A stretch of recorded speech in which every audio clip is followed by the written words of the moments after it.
Attack on Mika! My name is Manabu Sakiyami, and I'm just a normal businessman. Or at least I was until a few days ago. Due to a slump in sales, my company started dismissing young workers, as they would most likely be able to find a new job elsewhere. Because of this, I recently became unemployed. Do you want to take a quick break? You're so loud. Can't you be a little quieter? Okay, sorry. Must be so nice to be living so carefree, huh? What? Your job is going very smoothly, unlike me, right? Can't you see that I'm doing my best so that I can find a new job as soon as possible? Stop standing there as if you understand everything and pretending like you're worried about me! You can't find a job quickly because you're young. Reality isn't that easy. My re-employment journey wasn't going very successfully, and I was constantly irritated. Even my girlfriend, who genuinely cared and worried about me, became a nuisance. I'm going to the public employment office. You can hear me, can't you? At least give me a response. She's eating convenience store bentos again. She should cook at home. Maybe then her unprofessional appearance might become a bit better. Recently, I've even been biting back curses at the girl next door, who I've barely even talked to. I gained nothing from the public employment office when I returned home feeling annoyed. I honestly didn't even want to see your face anymore, but we've been dating for many years. I was waiting because I thought I should talk to you one last time. What?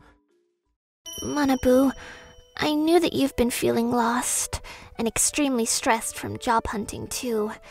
So I endured it even when you unreasonably took your anger on me. But I can't do this anymore!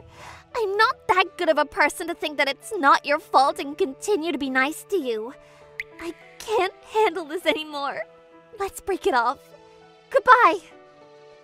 If my girlfriend isn't going to support me during a rough time like this, I don't want her in the first place. I'm the one who wants to break it off.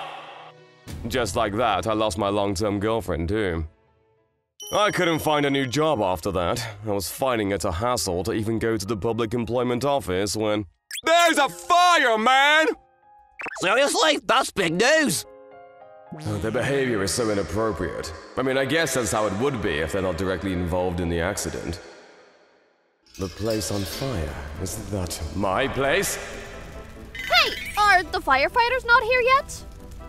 Gather all the fire extinguishers we can for now! Sakiyama-kun, help us out!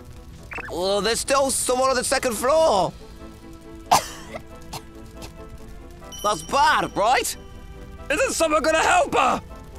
The fire's spreading way too fast! Is he thinking about helping her? How can I risk my life for a woman I've never even spoke to?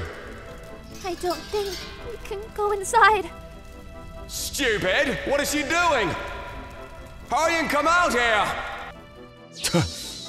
Sakiyama-kun? Before I knew it, I jumped into the burning house. Ah! Damn it, what the hell am I doing? This was way too much of a Good Samaritan move for me. Not only did I jump into the house to save a woman I didn't even know, I reflexively protected her from the fire and ended up trampled under the burning beams of the house. After that, I don't remember much. When I regained my consciousness, I was lying in a hospital bed, and I lost my right hand from the elbow down. I lost my job, my girlfriend, now my house, and my right arm. I heard that the girl Natsumi Mizuno was fine. She wanted to see the man who put his life on the line and lost his arm to save her and requested a meeting with me many times. But I declined them all. I didn't want someone else to feel responsible for something I chose to do. No, it's not that. I didn't want anyone to see me like this. Despite what happened, I had to continue living. I started a new life after finding a live-in job, but… Hey, Sugiyama, you can have this! Coffee! Oh. Oh, you can't catch it on that side, can you? He totally ignored me. I worked slowly after losing a part of my dominant hand, so some people thought of me as a bother or bullied me in childish ways. Some people even threw their frustration at work towards me. I had to live here, sleep here, and eat here with these people, so I had no place to run. It was then that I fully realized the extent of the things my ex-girlfriend said to me. I don't care what happens to me anymore. I hated everyone and everything. Despite finally finding a job, I found myself at a park where homeless people lived together. Even the homeless who helped me out in the beginning stopped talking to me after a few days, as I didn't want to associate with people anymore. Are you new here? You don't have much drive in you, do you? Seems like there are many people counting newbies, huh? You're not gonna accept charity when you can't even make a living? Leave me alone. Young boy, it's none of my darn business what happens to you. But no matter how plentiful our society and lives have gotten, there are still people that have no choice but to live this way. You're exactly like that too, right, young man? Still, there are obviously rules that the people who live here have to follow. Even life on these streets is tough. We can't afford to spend time on someone who doesn't even have the will to live. Oh, your stomach is honest, huh? That says, well, we have to face death one day. You might find it amusing to continue living until that day comes, young man. Even after that, the old man came to the park every weekend and spent time with me. He often lectured me strictly, but he had a lot to talk about, so it was fun being around him. He made me want to give my life a try again. He was a really strange man. This was back when I still had a full head of soft hair. Have you had times like that too? After I started feeling a little better, the old man introduced me to jobs at privately run stores and understaffed smaller companies. It seems like the other residents of the park were working that way. I'm not sure whether the old man was good at networking or just had amazing connections. Either way, I didn't have a problem with feeding myself thanks to him. Just like that, 8 years passed by since I started my homeless lifestyle. Would you like a thick and hard radish from Oh? We working today too, young man? Good work! You seem to have a lot of time on your hands as always, old man. I strive to live however I want on the weekends. Was the slide fun?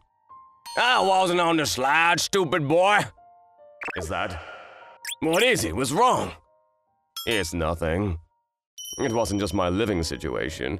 I became self-destructive and took out all my anger on my ex-girlfriend. Thinking back on the things I did, I couldn't go up and talk to her.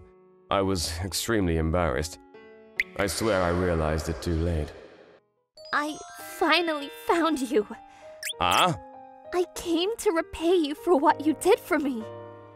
You're the dirty gal from back then? Dirty gal? You're terrible. You denied all my requests to meet and hid once you got discharged from the hospital. Using only the videos people recorded that day and your name, I was searching for you this whole time, you know? Honestly, it was such hard work. Sorry. Still, it's fine now since I finally found you. Sir! No, Manabu Sekiyama-san. Thank you so much for saving me that day. The reason I am who I am today is because of you, Sekiyama-san. That's why it's my turn now. Please let me do what I can to repay you. I'm a prosthetist and orthotist. Will you let me take care of your right hand, Sekiyama-san? After I saved Natsumi that day, she made up her mind that she couldn't live this way anymore. After some deep speculation, she apparently started studying to become a prosthetist/orthotist. Upon completing 4 years at a technical school, over 2 years of residency, and international aid programs, she's currently working in a private prosthetic development company. While I had been sluggishly worrying about my life for the past 10+ years, Natsumi had a clear goal in mind. It's all good. The world needs people with knowledge and expertise like you, rather than a self-destructive man like me. You're one of the people who need me. A prosthetist/orthotist doesn't just create prosthetics. It's also a part of our job to make sure our patients find their way back into society again. Mizuno-kun, I'm glad you said that. What? Boss? What are you doing here? Do you know each other? Oh, he's the CEO of the company I work at. What? This part that I lived in when I was young without a single dollar to my name was my starting point after all. I'm going back to my roots. Anyway, Sakayama, what do you say about working with me? You're a difficult young man, but I was gonna introduce you to another job because you work extremely hard. Yet it seems like you're Mizuno-kun's savior. Plus, I've been taking a liking to you. What do you say? Not asking for an answer right away. First, determine whether our engineers and our prosthetics can earn your trust. I'll take responsibility for ensuring that we can provide you with the most compatible prosthetics for you. As a prosthetist and orthotist, Natsumi was true to her word and did an excellent job with taking care of me. Fitting the prosthetics and going through rehab wasn't an easy journey, but I reintegrated into society and worked for the old man, the CEO, as his secretary. All right, is it time for me to return to my origin? Sir, there's still work that needs to... This is part of my job too, young man. I swear, this old man. It became a routine for me to visit the park with the old man. I'm hoping that in some way I can help ensure that the people who want to work but have nowhere to turn to, just like the person I was back then, don't get unfair treatment from society.